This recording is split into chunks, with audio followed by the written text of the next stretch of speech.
education. I think a lot of the time we spend time trying to force kids into boxes over what it means to be educated besides teaching them to be problem solvers. The program I worked with during my service learning is called Noble Impact, which I'm an inaugural member of the program, and I was a part of my sophomore year of high school. But how can we expect our future generations to improve our world without being provided the necessary tools to become problem solvers? So hi, my name is Sydney Brazel, and I am a Speech 1300 student at UALR, and I'm just going to talk to you a little bit about my service learning. So I specifically worked with third graders, and these are some of my third graders. Yesterday I went back to Eastham because I'm actually a staff member there, but Eastham is the school that Noble Impact is at, and they were meeting Santa, so this is them before they met Santa. So the mission of Noble Impact is to provide every student with a relevant and purpose-driven education, as cited by nobleimpact.org on December 1st. So a little bit about my service learning. I specifically worked with third graders. Noble is a K-12 program, but I worked with the third graders on G60 pitches, which are also colloquially called elevator pitches. The idea is that you can deliver a little bit about yourself in 60 seconds. So we're working on that to lead up to the kids creating digital portfolios, which is a new thing that Noble's launching as a actual product. But the idea when I was there was that, what is your who pitch? So what's something about yourself that you can quickly summarize in 60 seconds and then deliver? But over the course of the weeks that the kids are doing the program, because it's only a semester for them, they're going to build up to building the digital portfolios, which will then be carried along throughout their education. So how does this relate to our speech class? Here's some communication concepts. The first one I chose was nonverbal, which is defined by Elaine Abigail and Gooch as all forms of communication other than words themselves. I think it's relevant because the third graders, this kind of goes into my next thing, which is self-concept, so I'll go ahead and introduce that, but how we perceive ourselves as defined by Elaine Abigail and Gooch. But the third graders are just learning about themselves and also about nonverbal communication. So the way that they acted in class I thought was really interesting. They really are starting to understand like things about themselves, but not that if they jump up and down in their seat, the teacher won't call on them faster.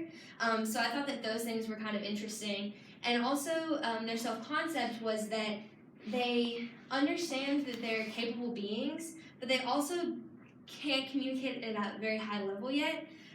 One thing that I found interesting was we were doing just like a fun icebreaker activity, which is saying who in the class like has a birthday on March 11th, which is my birthday, and Harvard did a study that said, 5 people in a class, there's a probability that they'll have the same birthday. But when you ask the kid their birthday, they then want to go into a whole other tangent, a story. So they don't really understand.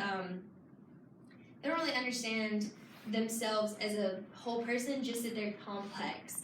The next thing is the communication principles. So the one I chose is communication is inevitable, and I think this is defined by the ULR course manual. It's the you cannot not communicate. So all behavior has symbolic potential and can be interpreted by others whether we want them to interpret our communication or not. And I think this is very relevant when working with younger kids, because things like body language really affect them. So just like we're nervous to come up here and speak, they have to get up in front of their class multiple times a day to try to present their pitches, or their Who Maps was one of the projects we worked on. But so whenever we're responding to their pitches, we have rules about not saying but. So if I said, you did a great job on your speech, but it sort of, deflates their ego. So we want to just build them up. And so that was something that I had to work on a lot, was having positive body language towards the children. The last two things I did were the civil and ethical implications. So one was concern for community, which the ULR course manual defines as committing to the practice of daily actions, interactions, and performances of engaged citizens that promote a co-created community experience, which I think this is relevant to my service learning because Eastham is a public school, and we all have an obligation to make sure that our future generations are being educated properly. So Noble just comes in and allows for another platform for that education. And responsibility, which is defined as holding ourselves accountable for our choices, actions, and communication with others. I think this is also relevant because like I said, we're responsible for the future generations. And so Noble comes in and just takes a little bit of that responsibility off of the public school system, which is, we all know, is overworked. In conclusion, I had a great time working with third graders at Noble Impact at Easton, and I shared with you a couple things that I thought made it relevant to our speech class. But I think that hopefully what you got from my speech is that you have to be purposeful in your education. It's not only your responsibility, but it's also the schools and your professors and how you learn. So thank you.